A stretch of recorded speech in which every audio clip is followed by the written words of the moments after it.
जय जोहार। मैं हो अपन के संग ललिता। अपन देखत हो News+21। चलो शुरू करथन बिहिनिया के खबर। छत्तीसगढ़ में भी सस्ता होई पेट्रोल डीजल। 22 नवंबर के कैबिनेट बैठक में होई फैसला।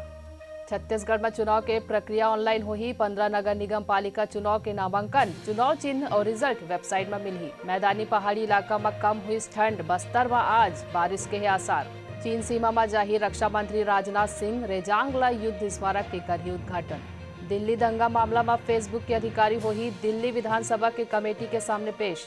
भारतीय सेना ला मिली दुनिया के सबले हल्का स्वदेशी हेलीकॉप्टर। प्रधानमंत्री नरेंद्र मोदी 19 नवंबर के वायुसेना ला सौंपी। जम्मू कश्मीर के कुलगाम में सेना मन 2 एनकाउंटर में 5 आतंकवादी ला मार गिराइस। सीबीआई छापा में हुई व्हाट्सएप चाइल्ड पोर्नोग्राफी रैकेट के खुलासा। 7 आरोपी ला गिरफ्तार किए गए।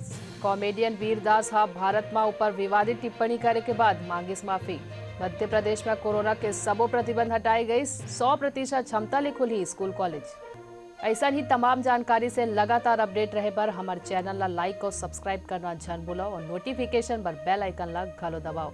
देखत रहो News+21 आप मन के हक की बात।